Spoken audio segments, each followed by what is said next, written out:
Isaiah 50 and the 4th verse, and there you will hear these words. The Lord God hath given me the tongue of the learned, that I should know how to speak a word in season to him or her that is weary.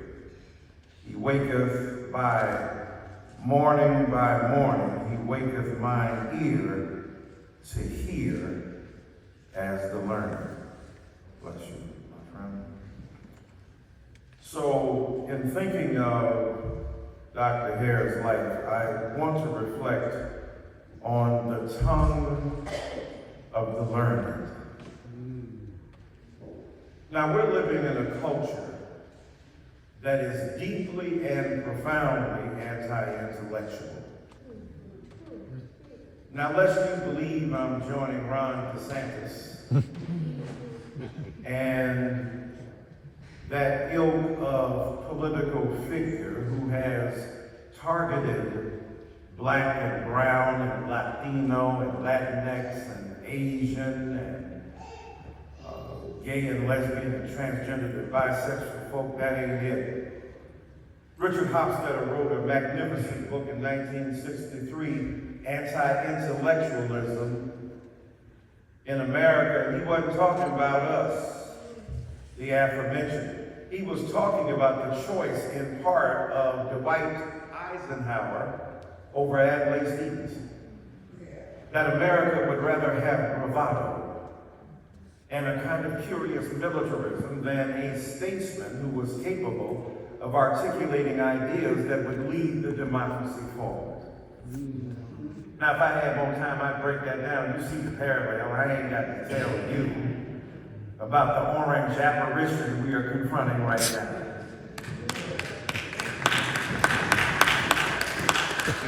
And out of this great church will rise a president who will tell the truth to America as much as it can bear it. Right? And when we think about the anti-intellectualism in America, we've got people who are proud to be unmolested by enlightenment.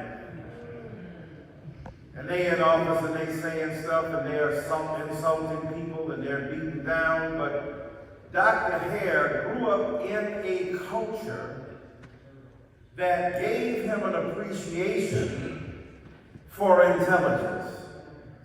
Now, I know some people, they grew up in the hoods like I did in Detroit, where some people look askance at it and we look down on those who are intellectuals. When I was coming up, the nickname they gave me was Professor. I see they were prophetic. So the thing is that you could be a rapper or an entertainer, you could be a singer, you could be somebody who engages in the arts, and that's a beautiful thing, but we ought to make the life of the mind sexy in the way that the Hares did, and Nathan Hare did, growing up in Slick, Oklahoma. That's why he was clever, because he came from Slick. Y'all work with me here this morning. It'll work better. And so out of Slick, Oklahoma, going to Langston University, going to a historically Black college and university, because they're still worthy of our support. They have produced so many of our intelligentsia. When you think about our leaders and our thinkers, still Black colleges have been the source of so much that is good and healthy and powerful in our community. And so Dr. Hare got his start at a historically Black college and went there and was trained by people of high intellect, even if they weren't broadly celebrated. And then from there he went to the University of Chicago, in Chicago, Illinois, as some of the brothers and sisters say, Illinois. Irregardless, Illinois. There was some Illinois coming, but he was still there with them. And he went to the University of Chicago. Now, you know the University of Chicago is one of the elite institutions in in America, comparable to what y'all got here in Berkeley or in Stanford. It is an elite institution, a private institution in Chicago dedicated to the Chicago School of Sociology, speaking about the stranger and those who are alienated from the common processes of American democratic institutions and the struggle for self-determination in the midst of a culture of sociological analysis that they brought to bear. So he went there and he gleaned the necessary methodologies and scholarship to be able to contribute to his own community. And I want to talk about that, since we talk about the tongue of the learned.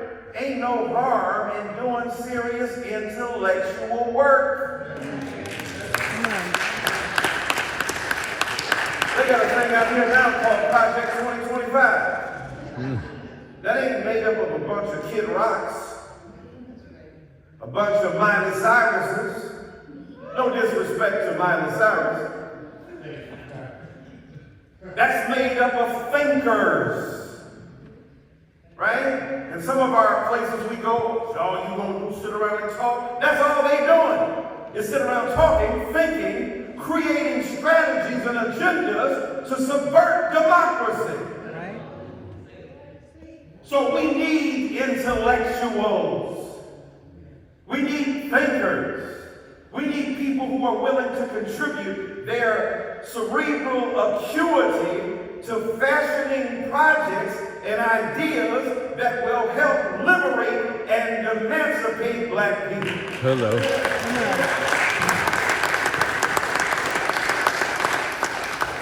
Now I know I sound self-serving because I'm an intellectual too. If it wasn't for Nathan Hare, I wouldn't even be here. If it wasn't for Nathan Hare pioneering at the University of Chicago, and Dr. Julia Hare, and E. Franklin Frazier, and W.E.B. Du Bois, and a whole range of thinkers who have contributed to the expansion of our mindset, and Angela Davis, and Bell Hooks, think about the critical thinkers that have contributed to us. Think about James Baldwin, a thinker.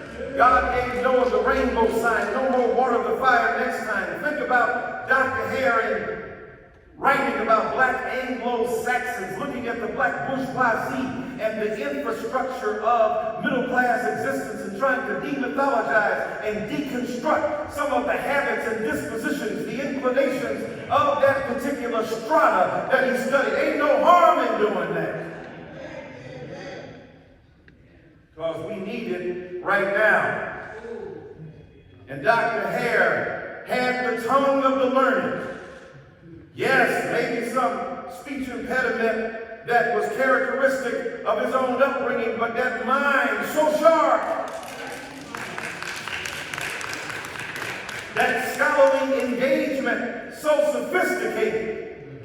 That's why we ought to celebrate our young people who are studying. As my dad is saying, get your lesson. I know y'all don't know nothing about Albany, Georgia. Y'all up here living nice up in San Francisco. Y'all don't know nothing about that.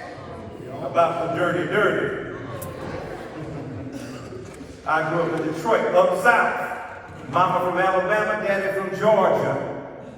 And so Dr. Hare was serious as an intellectual, and we ought to celebrate our young people who are thinking critically about shaping their own existence to serve the masses. I ain't mad at rappers, I love them. I love the fact that these so-called illiterate young denizens of the post-industrial urban space generated language to help us understand. All scholars ain't in school. Standing by the speaker, suddenly I had a fever. Was it me or either summer madness? Because I just can't stand around, so I get closer in. The closer I get, the better it sounds. My mind starts to activate. Rhymes collaborate, because when I heard the beat, I just had to make something from the top of my head. So I fell into the groove of the wax and I said, how can I move the crowd? First of all, ain't no mistakes allowed. That's street scholarship. But we need formal scholarship, methodologies of sociology, a tradition of studying society, its habits and dispositions, its skills, its talents, its inclinations, its behavioral norms, its modalities of articulation in order to understand the white supremacy and the social injustice that prevail and fighting it with your mind. Thank you. So he had the tongue of a scholar. Sometimes you don't know what them words be meaning. But the people use them know what they be meaning and defending you against people who don't care about you know how. Sometimes people ask me, how come you use some of them words that I don't understand? Because I'm dealing with people who don't understand you. And I'm dealing in their language. So I'm dealing a sophisticated, clever, self-important, narcissistic, jargonistic engagement so I can fight back. You gotta fight with the gloves you got in the arena you fight in. You ain't shooting no basketball in a boxing arena. Put on some gloves. And so, the tongue of the learned was critical because Dr. Hare used his erudition, his learning, his strategic scholarship in defense of everyday people. So when he came, 1968, to San Francisco State and establishing the first Black Studies program, students had been all up in arms and he joined them and the administration got mad. He was supposed to be a Negro administrator. He was supposed to be distant from the kids, the unlearned, untutored pupils. You are to be the sagacious arbiter of truth in an objective fashion. What objectivity? Ain't no objectivity. Hannah Arendt already talked about the defactualization of America. We see that going on now. Alternative facts. What in the world is that? People just making up stuff. And so they wanted him to be an objective administrator, arbiter of the truth, by remaining distant from the strikes, 5-month strike of the students. But isn't it ironic?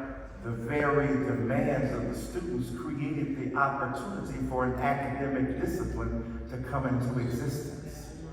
So now that that academic discipline was brought into existence because of political fury, why would it deny the legitimate roots of its own origin? That'd be like Charles Darwin ain't trying to study evolutionary biology. Okay, I'm taking a risk saying that. I think that's right. That would be like Sigmund Freud trying to get rid of a couch in his psychoanalytic theory. That would be like Too Short trying to get rid of his favorite word. But let me just pass on that.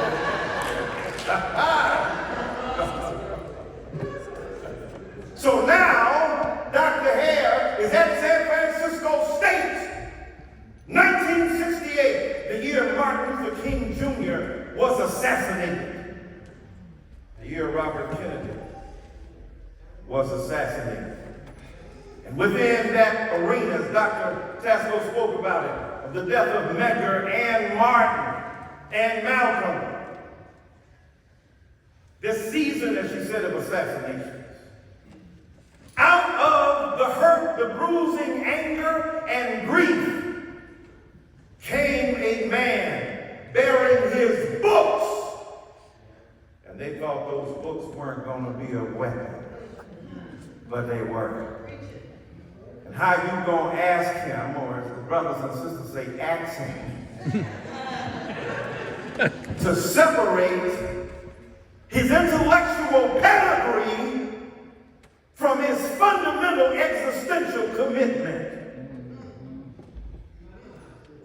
He tried to sing the life he sang about in his song. There's Mahalia Jackson, the say, y'all hip to Mahalia Jackson.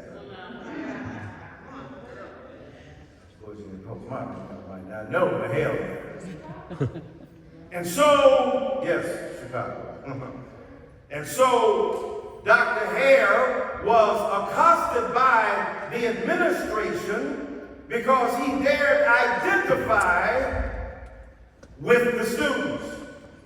But the students are the one who, through protest, created a lane for his academic discipline to live. Because black studies ain't no objective interpretation and analysis of the particular problems that prevail. Now, the funny thing is, they thought other disciplines were objective, but they were equally biased. Sociology, psychology, the so-called soft sciences, what they call in German the Geisteswissenschaften. That sounds good. Go home and say that 5 times. Versus the Naturwissenschaften, the so-called hard sciences, the real sciences, the physics and the geology and so on. But then Thomas Kuhn came along in his second edition of the Structure of Scientific Revolution saying, look, you got a theory about how the world operates. Then you got some disconfirming evidence to come along to challenge that theory. Then you got a crisis on your hand. And then you got a paradigm shift. Ain't none of it objective, homie.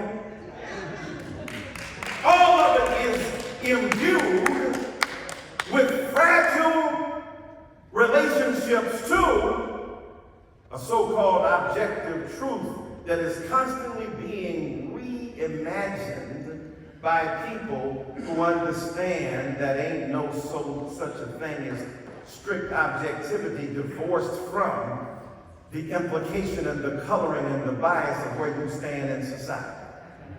So if you're born in Birmingham, Alabama, and you think Negroes ought to be subservient, your scientific discourse will become a handmaiden for your bigotry. That's why they were trying to use scientific discourse to prove how unintelligent black people and women and people of color from the Pacific Rim and everything was. Even Thomas Jefferson, in his notes on Virginia, said Negroes didn't have no harmony. Was he not listening to Beyonce? Destiny's Child? What was Thomas Jefferson doing? Well, we know what he was doing. He was singing some Luther Vandross. Don't you remember? I told you I loved you, Sally. Y'all ain't ready.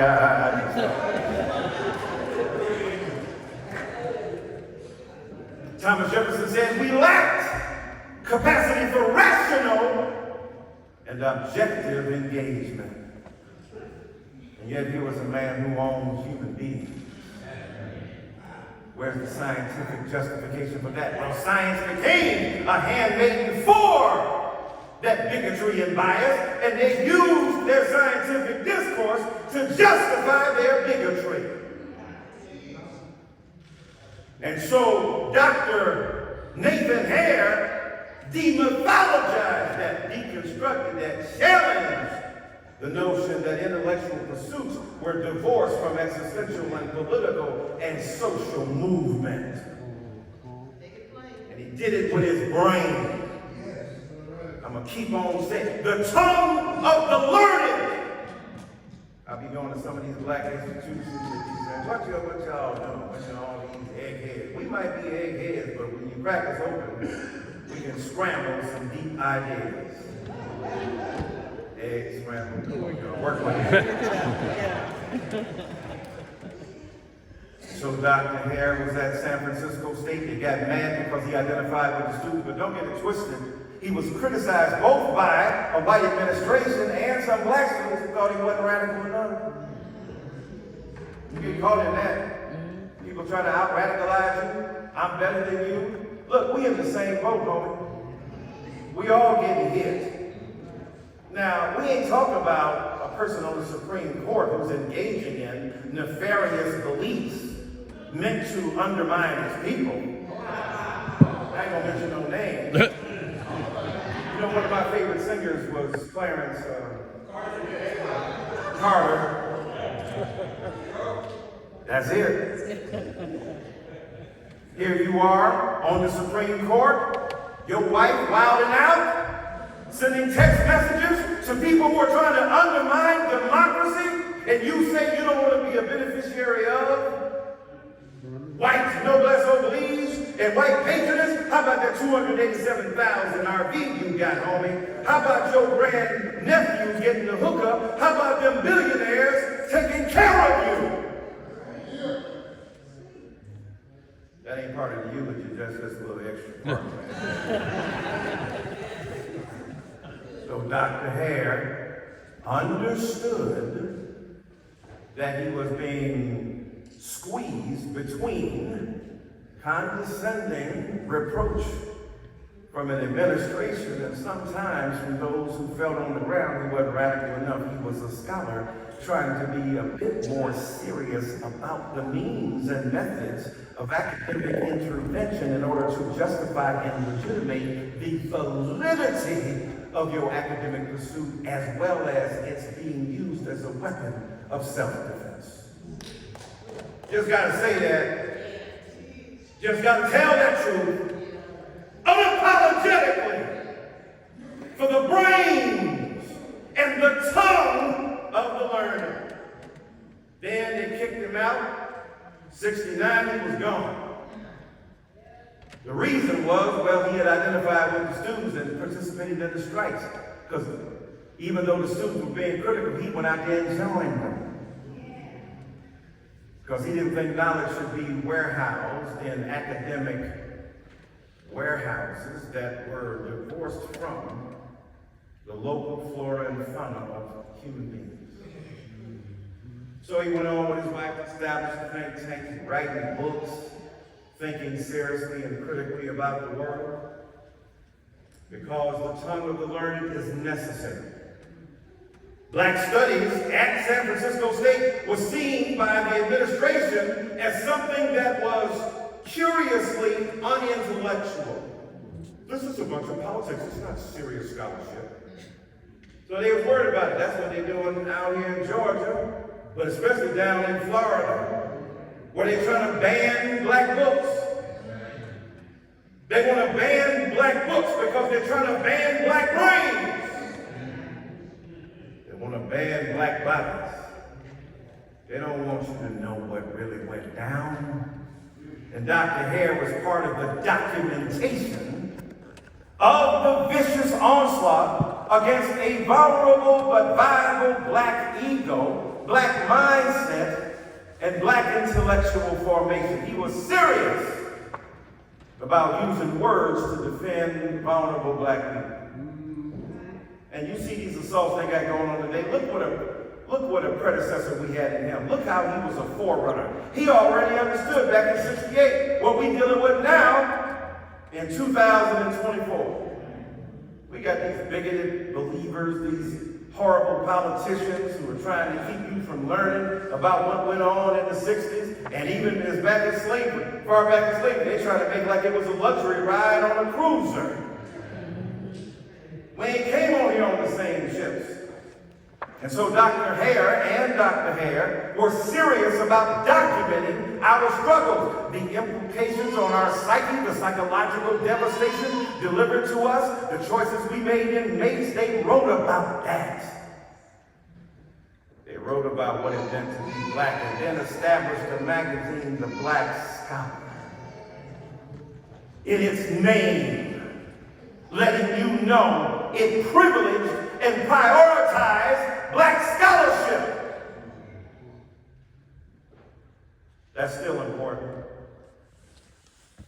Yes, we need Kamala Harris, we need Barack Obama, we need the late Ron Dellums, we need Barbara Lee, one of the bravest soldiers of truth we got left, Maxine Waters, but we need some scholars and some thinkers who can put it on paper, who can write about it, or in cyberspace, and make you rethink what you engage with. That's why Bell Hooks' critically important. That's why Angela Davis is seriously important. That's why those thinkers who grapple with ideas in classrooms, and you think, well, you ain't on the front line. If I'm writing books that will inspire you while you're on the front line, we run in a relay race. Everybody can't do the same job, y'all. I used to work in a factory. Wasn't no summer job either. I'm in the factory. I'm a wheel brake and drum factory, so I'm doing the welding, the arc welding for the base, the brake drum. Somebody else on the windows. Somebody else on the fenders. Somebody else on the sides. Everybody can't do the same job, but together we can produce a car.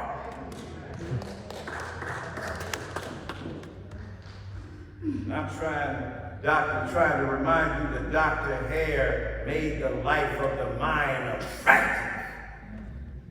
Young Negroes like me, coming along, reading the Black Scholar, reading his books, drinking from the well of serious intellectual engagement that he put forward.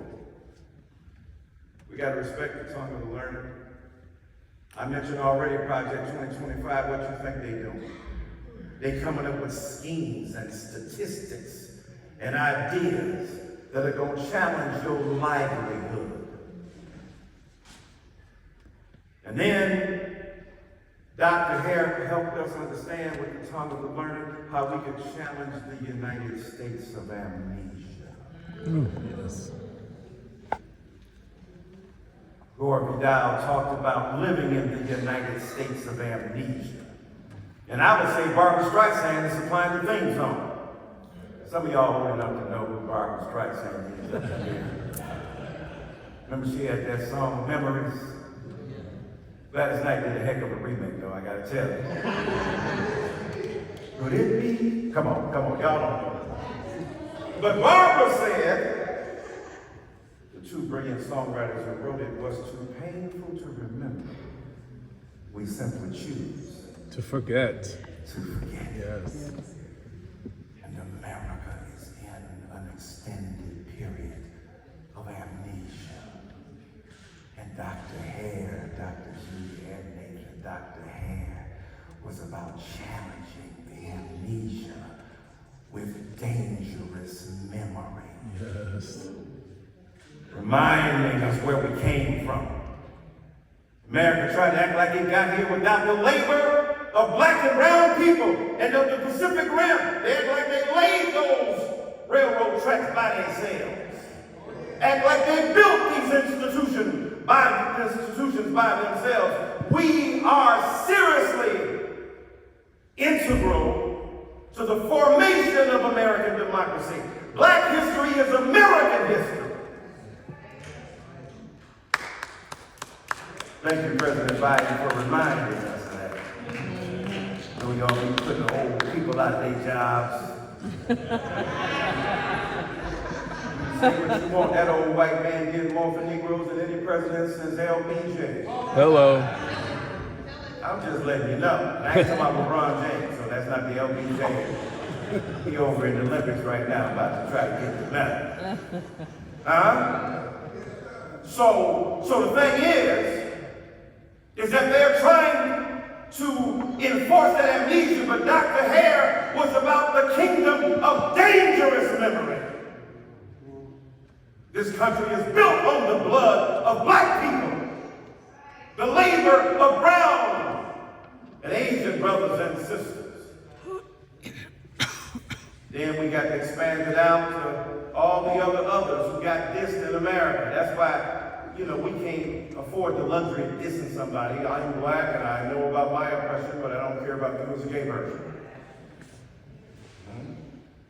I got a job, don't worry about it, I'm just passing through.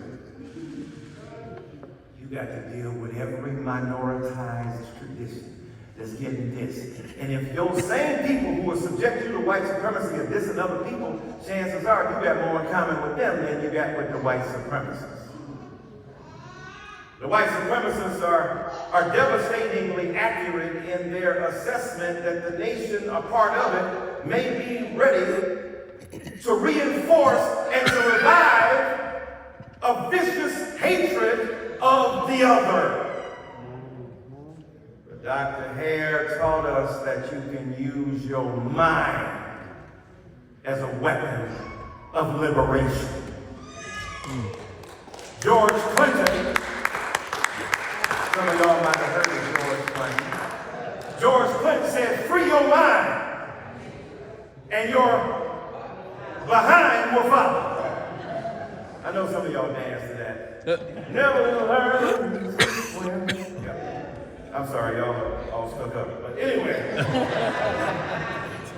the thing is that the tongue of the learned was a weapon against the amnesia that has clogged the arteries of American culture and the body politic. That amnesia is devastating. And his books are testaments of concentrated scholarship, of learned tongues, and of dangerous memory against the erasure of our people. What a great man. What a beautiful man. What a committed man. A man who reminds us that you and I must continue to build upon his enormous and epic legacy. That you and I must take the baton. He has run his race with vigor, with valiance, with a victorious consequence. And now it's up to us to take that baton and to move it forward. No matter what your color, your race, your gender, your sexuality, no matter what your class or your geography, we are part of this common human resistance to the forces that would undermine us. What he taught us is that the tongue of the learned is a mighty witness to the possibility that we can transform the world in which we live. Not passive victims, but active agents of our own destiny. Long live the life, legacy, and love of Dr. Nathan Hare.